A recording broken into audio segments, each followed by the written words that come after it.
Hello and welcome to another exciting edition of Nation Building. On our program, we examine the political, social, and the moral issues in the leadership of the Bahamas. On our program today, we are taking a break from politics, believe it or not, and we are talking about spiritual values. Specifically, we're highlighting the work of Bahamas Faith Ministries International and its impact on the country. As the nation knows, unfortunately a few years ago, the founder and visionary of that ministry passed away untimely, and the ministry has grown and continued to impact the country through another visionary pastor who took over the mantle. And so we're pleased to welcome to the program, when we get back from this break, the new leader of Bahamas Faith Ministries International. The concierge service is the best thing ever. Like, it is so fabulous, especially for someone like me where I cannot leave my office, my job, to go do anything in the middle of the day because I'm on the radio. The service was so fabulous. The ladies gave me a call, they set up an appointment, they come with their professional looking attire, they're just so cute, and they come here, and it was a great experience. It took 20 minutes to switch over to the Alive service. It was simple, it was easy, and they just made me feel so welcomed. They explained everything. They hooked me up with my new phone, they gave me my data package, as you can see, hey. And it was fabulous. It was a wonderful service, but what I really liked best about it was not only did they come here and make it easy for me, but they continued to check up on me. The next day, they made sure that everything was working properly with the phone. I didn't have any issues. The following week, they contacted me again, and I've built a relationship with them. They've continued to check up on me. I feel like I'm part of the Alive family. It's amazing.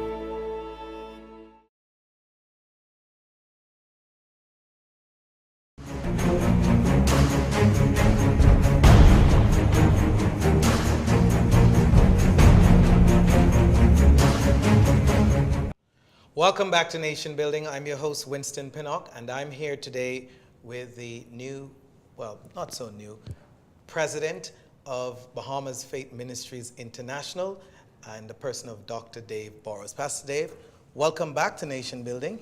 My pleasure. You've been here before, yeah. And we had a very interesting and lively discussion leading, I believe, up to the elections of 2017 in our country. Today, though, we have a more important thing that we're going to focus on, which is the ministry that you lead. We're looking back at the impact of the ministry on the country, and it's well noted in our country's history, the impact of that ministry from a spiritual point of view and socially as well on the Bahamas. And so today, in this opening segment, we want to share with the country a little, for those who might not know, how the ministry got started and became such a dynamic force to the point where it has impacted churches across the country, near and far. So let's jump right in, and let me first of all ask you, the founders of the church, can you say to the nation who started the ministry and how did this whole process begin? Well, the visionary of the ministry was Dr. Miles Monroe. And when he returned home from college, he had this plan that he had put together about starting a ministry. And I attended ORU as well. Pastor Richard attended ORU, and Pastor Henry was his brother-in-law. And so he called us together, and he shared the vision with us, and he asked us if we would join him. And after each of us reviewed the vision, we all decided, yes, we're on board. Just like that? Yeah, well, the thing about it is, Dr. Monroe always wrote everything down with details. He had details about how many people were coming, what was going to happen, all of that type of stuff. And I didn't grow up in church, so to speak. I grew up as a little boy in church, but I had left the church, and I wasn't really interested in church as I knew it. And because I had been exposed to the type of worship that he was talking about and some of the things that he was talking about, it was exciting for me. And Pastor Richard, having also been exposed to ORU, he was on board right away. And that is Dr. Richard Pinder you're referring to? Yeah, Dr. Richard Pinder. So everybody was on board from the beginning. So he sold a good vision to you all. Oh yeah, we were excited about it. I mean, the things that he outlined to us, everybody was excited. So the founders of the church, as you recall, in that initial stages, you then, how long did it take from the inception of sharing that vision to actually start meeting, and where did you meet? I don't remember the exact time lapse between initiation and begin meeting, but I know that it was within a few months of that initial meeting that we actually started the meeting. So he shared the vision, and then we talked about getting a meeting place to start a Bible study. It wasn't a church. The idea wasn't to have a church at that time. It was just a Bible study. So we located a facility on Prince Charles Drive. It was an old wash house, laundromat.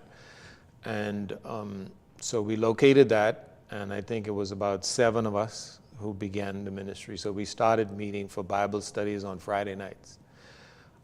After a period of a few months, it grew rapidly. And as it grew, we knew that we needed a new location. In fact, we ended up being given an ultimatum to move from the location that we were at, but we were already outgrowing it. So we moved to Bay Street in where they used to have Tropical Shipping, the building right there, Rubens, where Rubens was. And we met there for a while, and then we moved to what would have been the Balmoral Beach Hotel. In the process of that time, we began formulating the paperwork for the ministry. So we had a vision, we were meeting, we had a Bible study, but there was no official documents. As we began to grow rapidly, we saw the need to incorporate an entity. The interesting thing about it is, when we were talking about incorporating an entity, Dr. Monroe said at the beginning, he said, look, I don't want a church. He said, it will involve a church, but I don't want a church. So we developed a proposal for a nonprofit entity that involved a church, but it wasn't a church. So it was called Bahamas Faith Ministries International. And there was no mention of a church in the name initially. And that's why a lot of people get confused when you would say sometimes, okay, you're a president, you're a senior pastor. Well, actually, there's 2 entities. You have BFMI, the nonprofit, and then you have Bahamas Faith Ministries Fellowship, which is the church. Interesting. The church, as I recall, and history, many say was a forerunner to religious tourism. Would you agree? Yeah, definitely, because we began meeting in the hotel. We attracted a lot of people from the hotel and all kinds of people. And then we began bringing in guests for conferences and seminars. I don't think conferences or seminars, international conferences and seminars, were that popular back then. So not at all. We were the precursor to religious tourism. Absolutely. Now, the ministry, I know you may not recall the exact timeline, but as best as you can, from the formation at the wash house to the hotel, rough estimates of the numbers that ended up forcing you to go to the hotel was about what, and the period, if you recall, was about? I think within 3 months of being at the wash house, we moved from 7 to about 50 people. And then when we moved to Bay Street, we moved from about 50 to 100. And that was another period of months. I don't think it was more than maybe 5-6 months. When we moved to the hotel, we grew from 100 to about maybe 300 within a period of about 2 years. And I think by the time as we left the hotel, we might have been as high as 400. And then we moved to Marquis Street. And from Marquis Street, we grew from 400 to about maybe 900. 1,000. Marquis Street was a turning point, wasn't it? It was. The impact of many of the young people who are leaders in various segments of the country now, in politics and other areas, joined the ministry. If I'm not a lot, if not most of them, a significant amount of them joined the ministry at Marquis Street, and was impacted then. What was your role at that time? From the initiation of the ministry, I functioned as an assistant pastor and specifically as the leader of the youth ministry. So I was the youth pastor. I formed the youth ministry at BFM and I led as youth pastor. I was also a member of the board of directors and a part of the pastoral team. So that was my role. And some have said, those who have been impacted by the ministry, that the ministry that you led in particular, but the church in general, but the ministry you led was the greatest, if not the greatest, one of the greatest force to impact socially the young gangbangers, if you will, of the country at the time. In a minute, what was the dynamism? What is it that was unique about what you did in leading that ministry to cause that impact in the 90s? Well, it's quite interesting how Bahamas Faith Ministries developed. You know, Dr. Monroe was a tremendous visionary.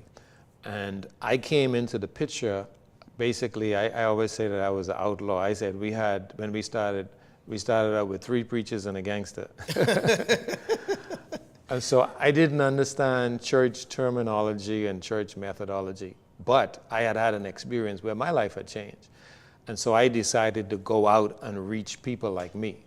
And that took me to the streets, that took me to the parks. Familiar territory. Yeah. I mean, you know, I began by going into some of the worst areas in Nassau and picking up guys who were gangbangers, drug dealers, bank robbers, and, you know, routinely taking them with What me. made you comfortable doing a thing like that? Well, these were my friends. So you were a part of that community before? Yeah, I was I was a graduate of the University of Warren Street. Okay, interesting. And I guess in a nutshell, having been there caused you to be impactful because you understood the culture there, and you. Moving fast along in the limited time we have, when the unfortunate events of November 2014 occurred, where the visionary and senior pastor and founder Dr. Monroe passed away along with Pastor Richard Pinder, say to the nation how, in that crucial period of transition, how smooth or difficult is it? And I say this in this context. You find that transfer of leadership, whether it's political or spiritual, goes through some difficult times when there is a passing or sudden passing, or even when there's a retirement of a person at the helm.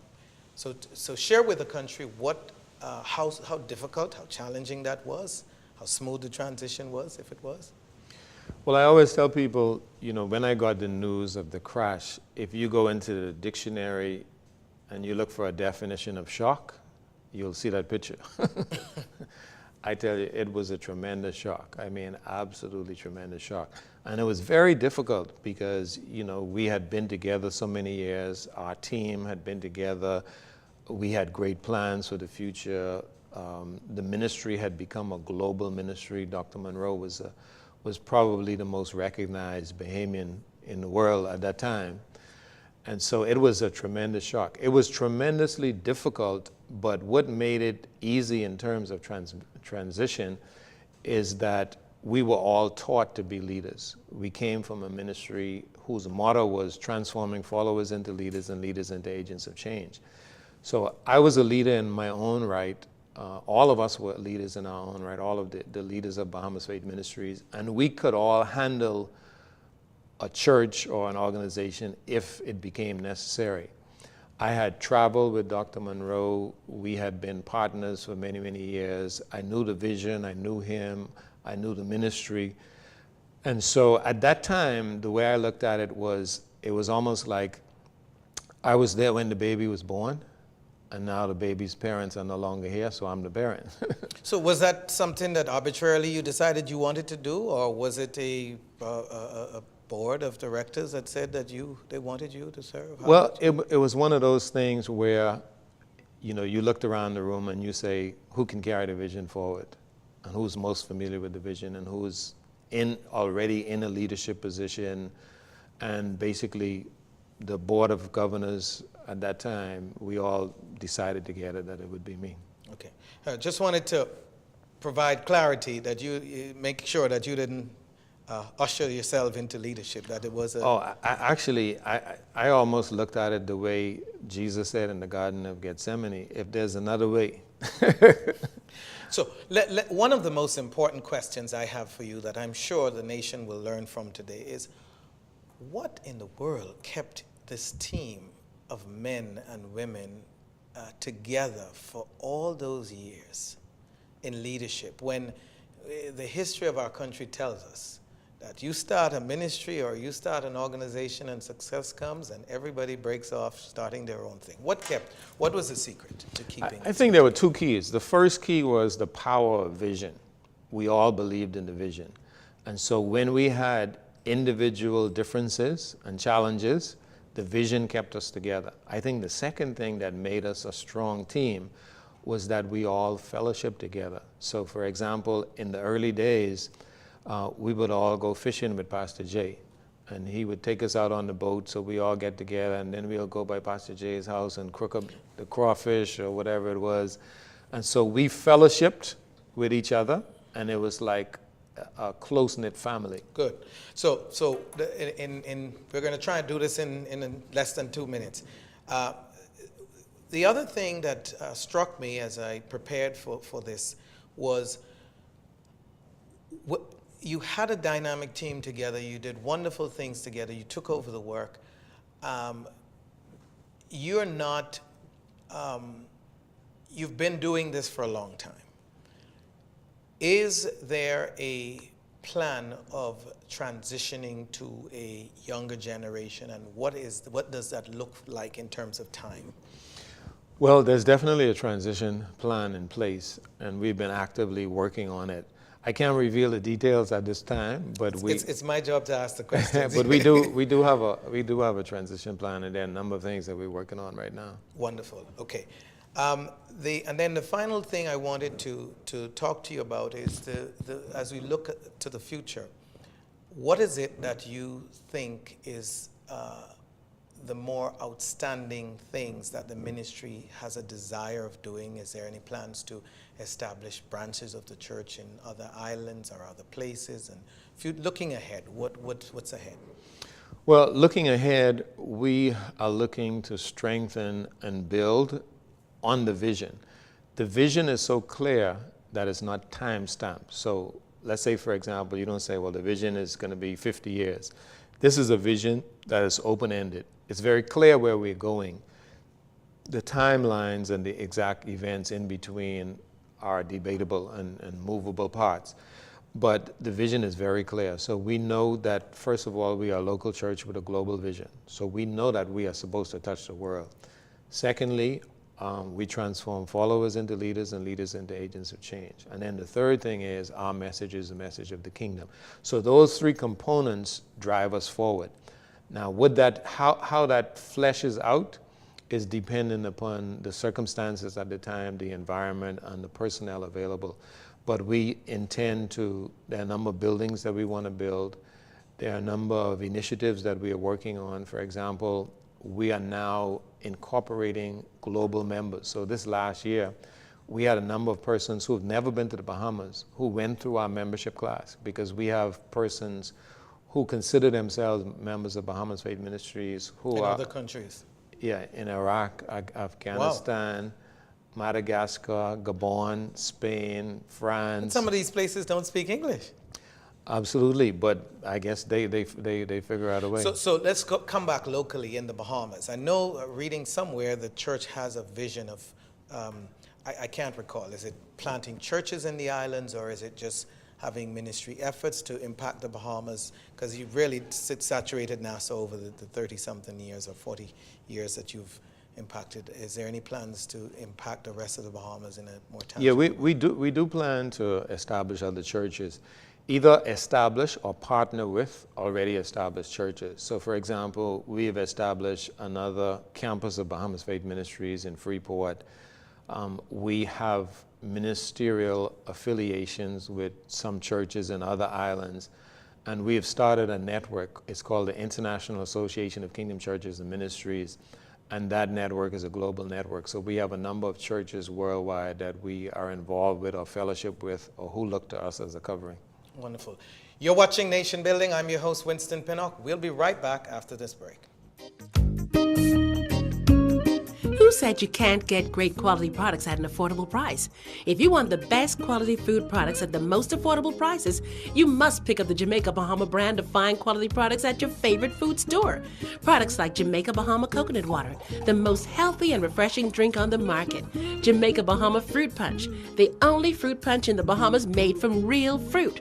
Jamaica Bahama Coconut Milk, green pigeon peas with coconut milk, condensed milk, kidney beans with coconut milk, corned beef, green pigeon peas, mackerel, and corn. Jamaica Bahama's fine line of products is available at all your favorite food stores and convenience stores nationwide. Telephone 351-8282 in Freeport and 341-4091 in Nassau. I don't wanna win. No, no, I don't wanna win.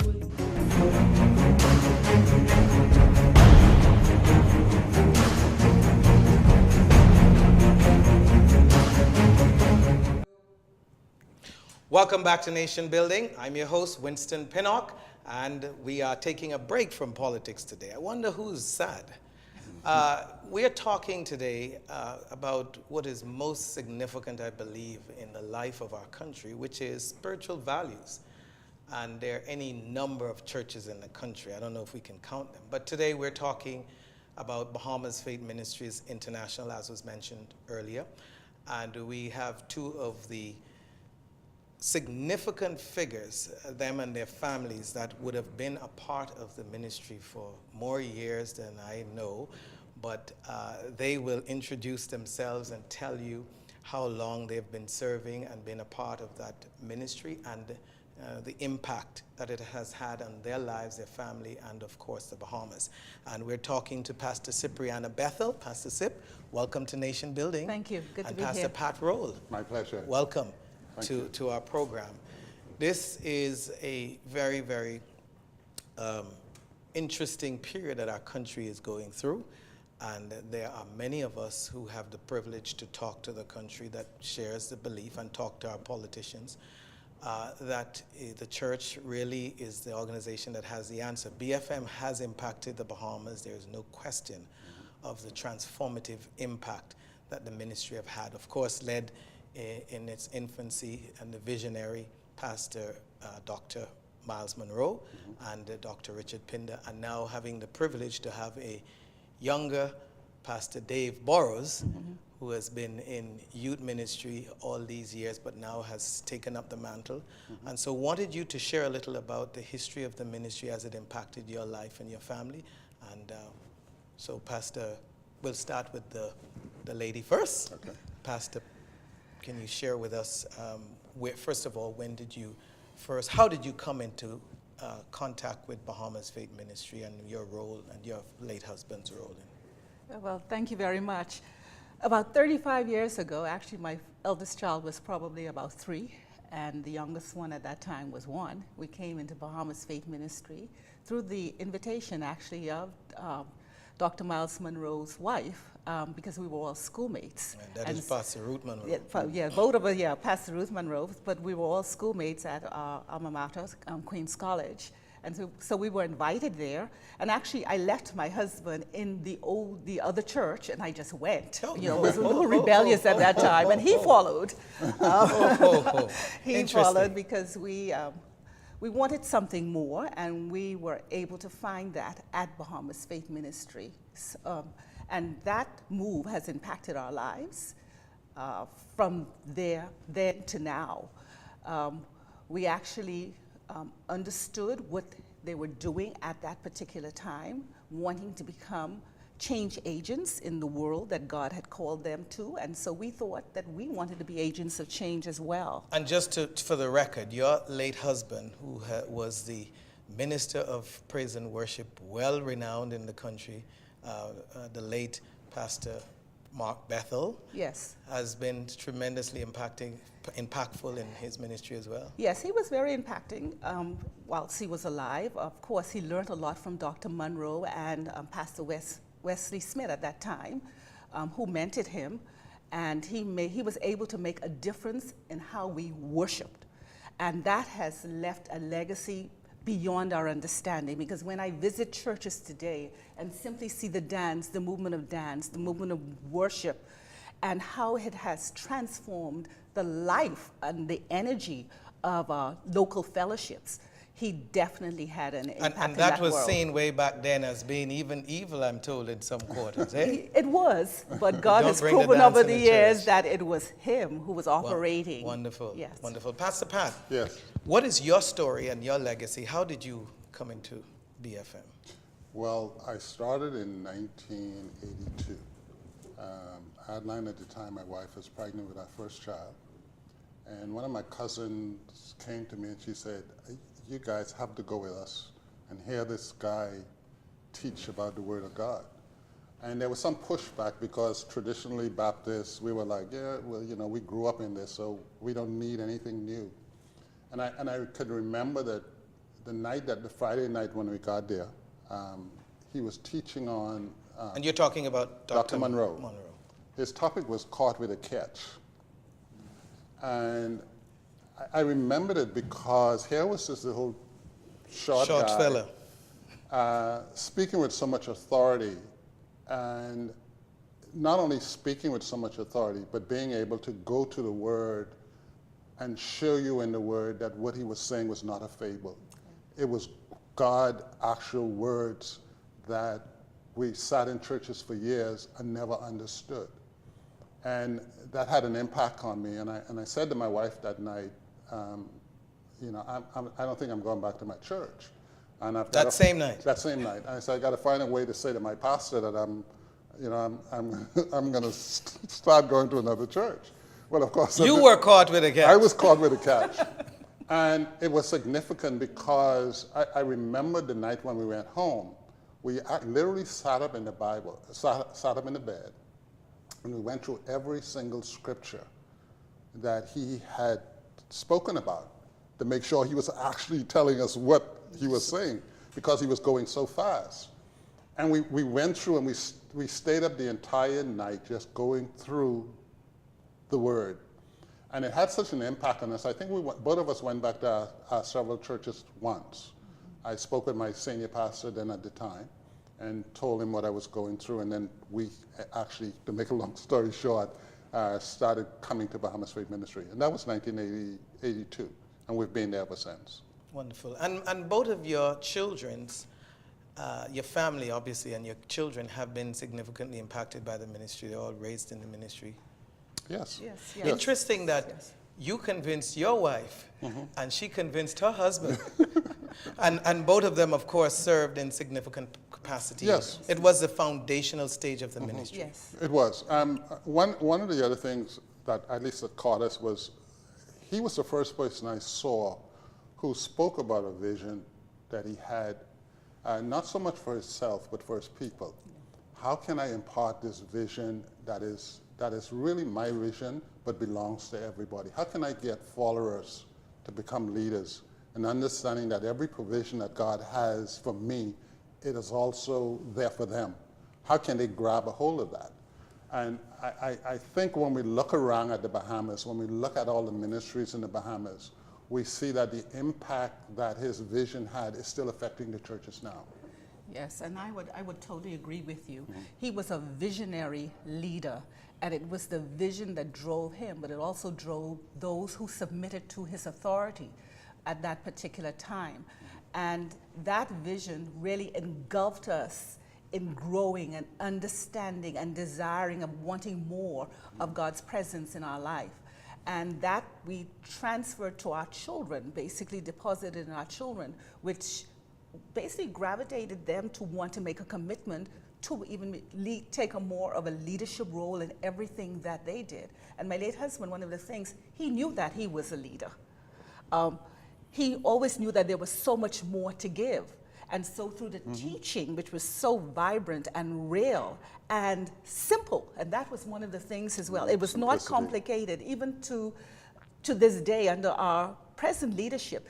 The teaching is simply simple, and so people could apply, and that's what we wanted. We wanted the simplicity of the gospel and understanding the impact of the kingdom of God in our personal lives, so that we can influence those who our worlds, which we were placed in, and influence them into a relationship with God. So it was the simplicity of the gospel and the teaching, the purity of the teaching, that you could go home and you could research it. You could then share it, because out of it, we also had, even before what became known as cell groups, we had small fellowships meetings on Sunday afternoon with our friends and with our neighbors who came to our house, and we just sat after lunch and just shared and researched. So we were able to grow. And that's what I think one of the things that the ministry wanted as well. Having said that, what is it, Pastor Pat Rowe, that the ministries throughout the country have missed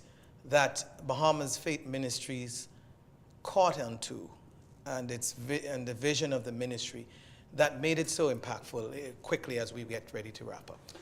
I think what it was that when you came to Bahamas, there was always a lot of stories floating around about what quote-unquote Bahamas Faith Ministry is.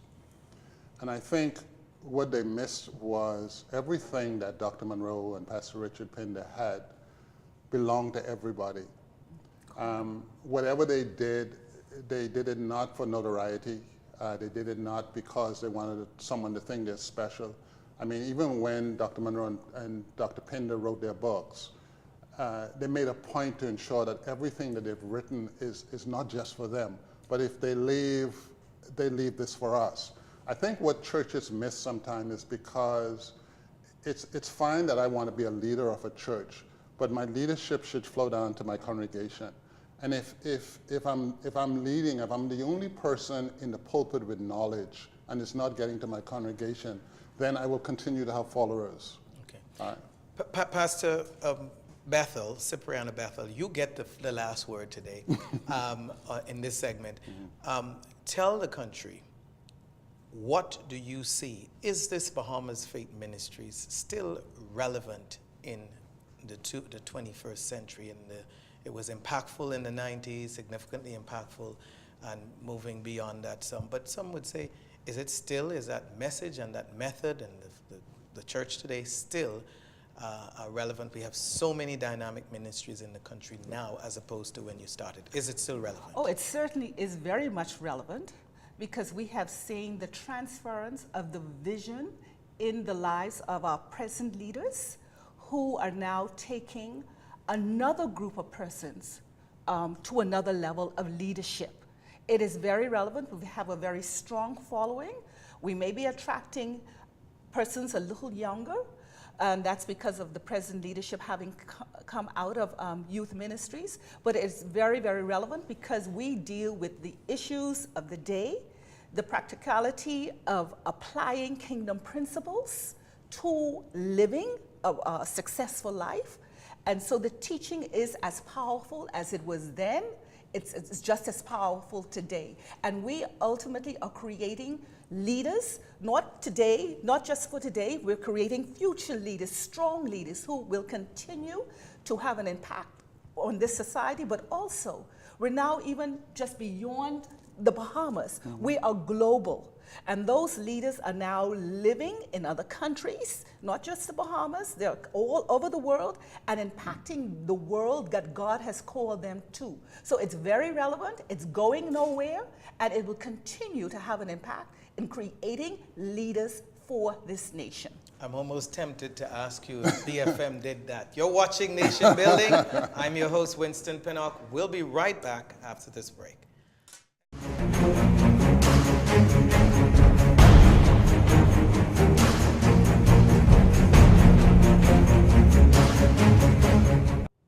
Welcome back to Nation Building. I'm your host, Winston Pinnock, and we are here today continuing a very, very interesting but a very relevant conversation about the impact of Bahamas Faith Ministries on the Bahamas. And we have two pastors from the ministry who have been impactful to that ministry, and I think even from its very, very early days joined the ministry, and they're here to share their stories on how they became a part of the ministry and the impact on them, and also to talk a little bit. So I want to introduce in this segment of the program, first of all, Pastor Jay Mullins. Pastor Jay, welcome to Nation Building. Thank you. Thank Good you to for be coming. here. Pastor Alan Monroe. It's a pleasure to be here. Wonderful. When I first met Pastor Alan, I thought he was the brother of Dr. Miles Monroe. Yeah. Pastor Alan, let's start with you, and then we'll come to Pastor Jay. Just in brief, what brought you to BFM, and what impact has the ministry had on your life, your family? What brought me to BFM was I was in a former church, and Everybody was in a I was invited, and it took me a while to process the timing of going. I eventually went, and from that first visit, like they say, the rest is history. Okay, so you just took a while to go. Right. Once you go, you got caught too. I got caught. I never returned. But it was a very, very, very different experience from the church setting that I came out of. And the teaching of the word, the ministry of praise and worship, the love ministry with the greeters, everything was just a totally different experience. In fact, with me being asked to go and visit BFM in the hotel, I said, is this a Bahamian thing? Church in a hotel. Church in the hotel? Never heard of that, in my upgrowing. And so I said, boy, I got to think about this some. And I did thought of it. Is there any foreign affiliation and support being given to this ministry? Is it all Bahamian? There was just a whole group of questions that kind of flooded my mind, and was processing whether this was really a Bahamian entity that was really being established in the Bahamas that was different.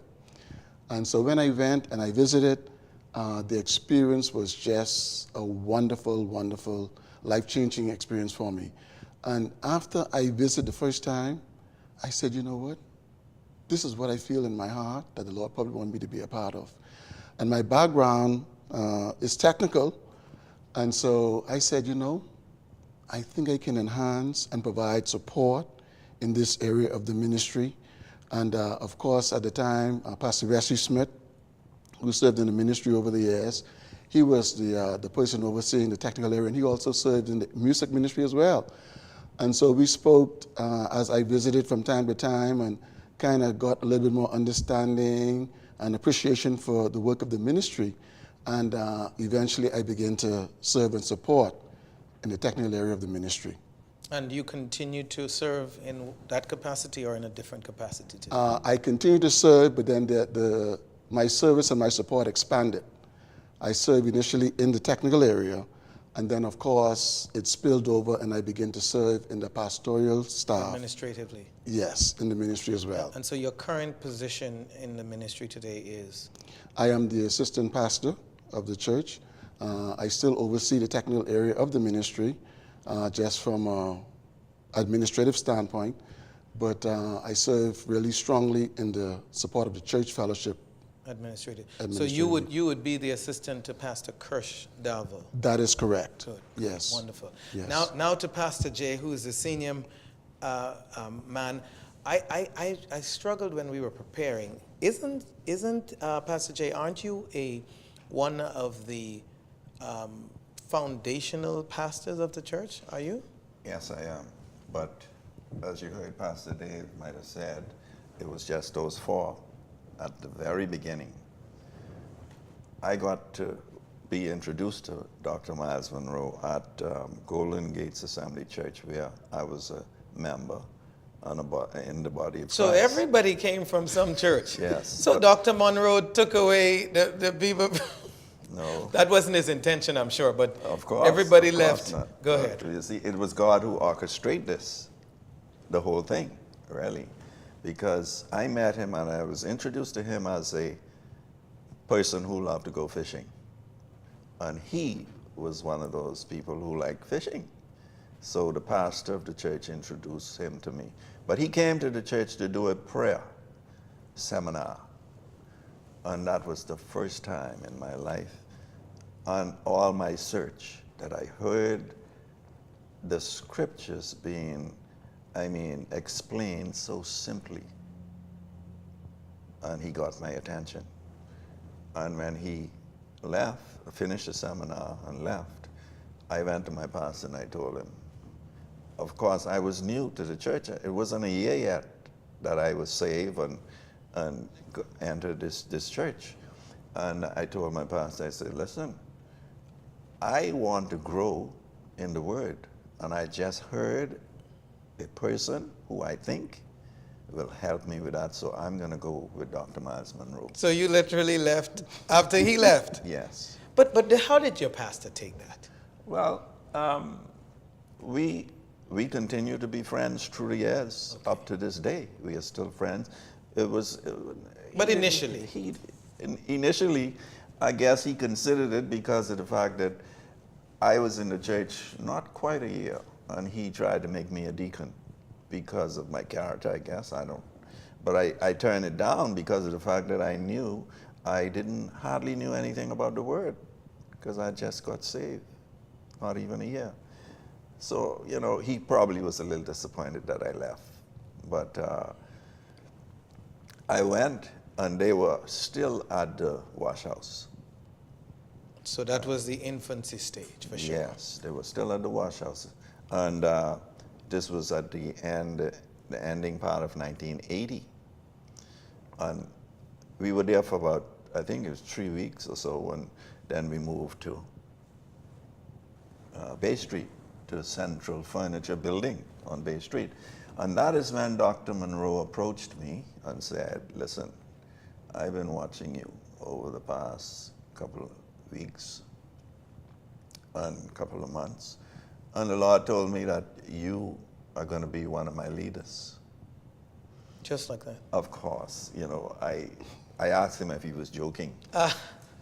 At the time, I was a police officer with Royal Bahamas Police Force. Police Force in the CID investigation department. And I said to him, listen, you sure you heard from the Lord? I said, because I never went to no high school and I never went to college. Nothing like that. And Dr. Monroe said to me, he said, you see this book? Meaning the Bible. He said, this is the greatest teacher. This is all you need, and you're going to be okay. And that's how it happened. Well, it went on, and we moved from Bay Street and went to Balmoral Beach Hotel, where, well, let me go back here a little bit. At Bay Street, I started recording all the messages that Dr. Monroe was teaching every Friday night. Audio or video? Audio. And with a little boom box. When he started to speak, I just put the boom box right by his time. And he noticed it. And he got a tape machine that could produce one tape at a time. That was cassette tapes back Yes, yes. And I started doing that. People started buying the tape. I had to take orders and prepare them during the week for the next Friday, so when the people come, they have their tape. And then we moved to Balmoral. Innovation. Yes. At the time. And we moved to Balmoral Beach. And Dr. Monroe said to me, listen, I want you to develop a tape ministry. Of course, that was foreign to the Bahamas. No church has ever done that before then. And I said to him, I don't know anything of it, you got to show me what to do. Well, watch the wisdom of God here. Dr. Monroe arranged for us to go to Tulsa. He took me to Tulsa, introduced me to T.L. Osborne Ministry, Kenneth Hagin Ministry, Oral Roberts Ministry, and another ministry at the time was called Faith Christian Center, which was in North Tulsa. And he introduced me to them. And they showed me their tape department and how they operate and how they made all the tapes and all that kind of stuff and put them together in packages and everything. And I came back to the Bahamas in Bahamas Faith Ministry and started working on a tape ministry. I was, at the time, still a police officer working in CID. So there was times like 2, 3 o'clock in the mornings, I was down at the Balmoral Beach in this little room preparing people tape for the following Friday. And that's the way that started ministry. And then let me tell you one little short story. We were in Tulsa a couple of years later at Carlton Pearson Church. Oral Roberts walks in the church by himself, came up and sat in the second row while Miles was teaching. And then he never do that. He always had a driver and somebody with him. After church, we met in Carlton office, and Oral Roberts said to Miles, I came to find out when are you going back home? And Miles told him, we going tomorrow morning. And he said, cancel your flight, I'm going to take you. He took us. Took you back to Nassau? Took us back. He only took us as far as Palm Beach because he was not prepared. The pilot was not cleared to come into Nassau. But what the purpose of the trip was, he wanted to talk to Miles. He wanted to make Dr. Monroe president of the university. And that's Oral Roberts University in the Yes. U.S. And because we're running out of time, why did that not happen? That's what I wanted to reach to. It didn't happen because, and it caused me to realize the vision was real. Dr. Monroe said to him, I appreciate the offer, but I can't do it. I have to go back home to my people because I have a vision for my people. Pastor.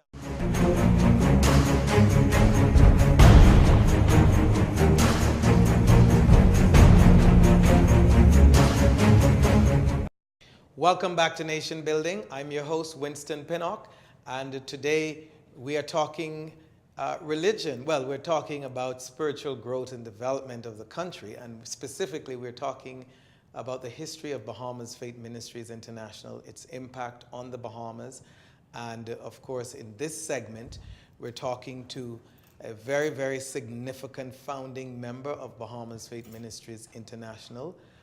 She is Pastor Sheena Pinder, who of course is the wife of the late Dr. Richard Pinder. Pastor Sheena, welcome to Nation Building. Thank you. It's my pleasure to be here. Wonderful.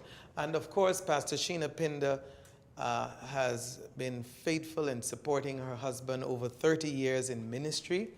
And through the journey of Bahamas Faith Ministries International, she's been there as a pillar of strength to, not just a pillar of strength to her husband, but to the ministry as a whole, and been a part of its leadership team. So there's no more fitting person that I know that can speak to how Bahamas Faith Ministry got started, your recollection of it, and also to tell our viewers in the Bahamas how you and your late sister end up being married to the founder, to the president and vice president of BFM. Oh, wow. Well, very briefly, I'll just like to say that I got saved as a teenager, and of course, my sister Ruth and Dr. Monroe were dating, and the Visionaires was a very instrumental group as far as spiritual growth and spiritual excitement in the country at the time. And so I joined her in going around New Providence anyway, with the group, all of their singing assignments and being a part of that. Very excited about the Lord, very excited about what the vision is. To be clear, you weren't singing, right? I wasn't singing, no. I actually went because, of course, with her and Pastor Miles dating, he up on the stage singing, she would have to be sitting by herself. So I had to go to keep her company, whether I wanted to or not. I had to go to keep her company. And so that's how my excitement about the Lord and what Pastor Miles was doing and all of that in the country. And at the end of one of those concerts, after he had started Oral Roberts University, the first semester after that, he introduced me to his new friend that he met at Oral Roberts University, which happened to be Pastor Richard. They left Nassau at Christmas, they went back to school, and Pastor Richard and I started corresponding to each other. And that is really how our relationship began. Just corresponding, talking as friends, telling me about himself, and then we would come home during the summer. So the entire time of our dating, he was in college, either at ORU or University of Kentucky. But we were dating all through his college years, and that relationship grew, of course. And then I started hearing about this vision, about all of the talks he and Pastor Miles had at school, because I didn't know about any of this before. And then when we started getting serious about each other, he started sharing with me about the vision that Pastor Miles was sharing with him, and about coming back home and starting something. I don't think it was articulated as a church at the time. It was just doing something. They knew that they had to do something to impact the country on a spiritual level. And we were very excited, very young, very excited about it. I was 22 years old when Bahamas Faith Ministries started. And I remember the excitement that we started adding those with. numbers Yes. of years don't reflect how you look at all. Why, thank you. Thank you. Yes, I was 22 years old, and very excited and serious about God, wanting to grow in the Lord, wanting to see so many things that I couldn't articulate at the time. I only knew that the excitement was there to just do things for the Lord, to just grow in the Lord. So specific. All right. So you've shared basically, because I know we have a limited time. You've shared the love affair, how the couples got together, and then of course they came back home and you all got started. Yes. In a minute, how precisely though did the formation of the church occur, and the 4 or 5 men or couples that came together? Well, when we started, we came together as a group, Pastor Miles, Pastor Ruth, Pastor Richard, and myself, Pastor Henry and Sheila, Pastor Francis. Dave, Pastor Henry and Sheila Francis, Pastor Dave Burrows, who was not married at the time. And we started just meeting together, talking about the vision, and then we started meeting together just for prayer. Because from the beginning, I think, God helped us to realize that if we were going to make an impact, then we had to grow together as a team. Mm-hmm. Because team building and the strength of the team was what was going to carry the vision forward. So we spent a lot of time together, fellowshipping, praying together. And what, talking about that team, I know the mission went on and evolved and developed into what the dynamic ministry became, but what was the key in bonding the team and keeping that team together for over 30 years? I think it was the amount of time that we spent together in fellowship, in prayer, and in getting to know each other, getting to know our families. We spent a lot of time together. We would have Sunday meals after service. We would have Sunday meal on Saturdays. We would go out. We spent a lot of time in fellowship with each other, getting to know each other. Now, Pastor Sheena, that's all well and good hearing that. Sounds very nice. But I know women, and I know women always have differences. Even if the brothers get along fairly well and good, women are unique. You all are special. And so what was the key, you think, in the women in the family, in those families? Well, I don't think there was, I mean, in our instance, we all got along very well from the beginning. I can't think of instances where you had to put up with somebody, where I just put up with someone just to put up with them. So you think the secret was the building that fellowship, the relationship, yes. Through spending quality time? I think that was the secret for us. And do you think that secret, that is a tool that can be used to unite any grouping of people, the quality time they spend together? I think it's based on relationship. Now, I have to jump along and hasten because of time and talk about the not so nice days. And unfortunately, in 2014, we all know, and the country knew, it was a time of mourning for not just the country but the world when that unfortunate accident in Grand Bahama in the plane crash. And so my question for you is, for the benefit of people in our country who have faced misfortune and challenging tragic situation, wanted you to take a minute or two and just to share under such circumstances, what was the secret to you managing over the last several years and coping making it through to presenting, sitting here today and just looking at you, you wouldn't recognize that there was a great loss in your life. You've really handled this as great as anybody I know. So what was the secret to doing that? The secret for me is a strong relationship with God. Like I said, I became a Christian and gave my life to the Lord as a teenager. From the time I gave my life to the Lord, Pastor Ruth, Pastor Miles, Pastor Richard were all a part of that. They were part of my growth, a part of my development in the Lord. So I grew spiritually and in every other way with them in my life as a team, us as a team, moving together in ministry. They were part of my life. They were family. They were in my private life. There wasn't a life that I had apart from them. So in 2014, the devastation was great. And without the Lord, I would not have made it, because He helped me to refocus on Him as opposed to refocus on what I had lost, and on myself, and grieving and thinking about me and what I had lost. He helped me to refocus on Him and who He was to me and my relationship with Him, and the fact that I might have lost, yes, but He was still there. He was still the reason for me being here, and I still had Him to help me go through it.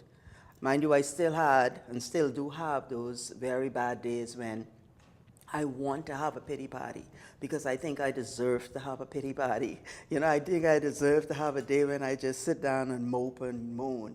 But the Lord, He never allows that to happen. He always has someone to call me, someone to send me an email or WhatsApp or whatever, someone to come by to just encourage me in the Lord. And that is what He has been doing. And I think it is mainly because I had a relationship with Him, a firm, serious relationship with Him long before 2014. So you cannot wait until the crisis happens before you start getting a relationship with the Lord. It's too late then. You need to be in that relationship. And before just for history and the record, at any point in that planning of that trip, were you scheduled to be a part of that trip?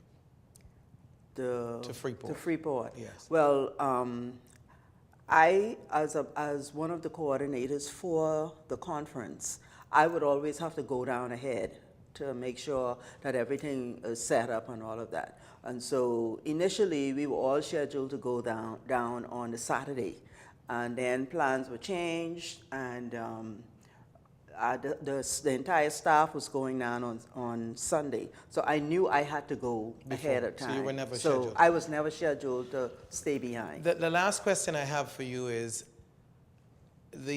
you are the sole survivor of the couple, the president and vice president, and that initial team. And I know there are others, Pastor Dave, who's now the president, who started, but their children, I think 4 kids, the adult children, Yes. of the couples that led the ministry that was left. And I think one of and this is something I heard from several people in those difficult days, that you were the strongest person that God could have chosen to have been left to steady the family, if you will. Was that true, really? Well, and how are you managing, and even to now, to continue to provide I don't support? know that I was the strongest one. All I know that I was the one that was left. That the Lord took those 3 home. He left me with my 2 kids and with Pastor Miles and Pastor Ruth kids. The good part about that, and the part that I see is so strategic, is that from Charissa and Chiro Monroe were infants. I have been a part of their life from the time they were born. Richard and I were recognized even by their parents as guardians to them when they traveled to be here. Which we they took did a them to lot. school and to take care of them. And so my role in their life has always been right there, almost like a guardian to them. So in 2014, when that happened, need or the responsibility of just surrounding just a them was just a continuation. continuation, It's a and natural it was process. just a natural And process. so, thank you so much for coming and sharing your story with My the viewers pleasure. in the Bahamas. My On pleasure. behalf of all of us at Nation Building, it certainly has been a great opportunity to present this to you today. And stay tuned for the next edition right here on Nation Building. Have a great week.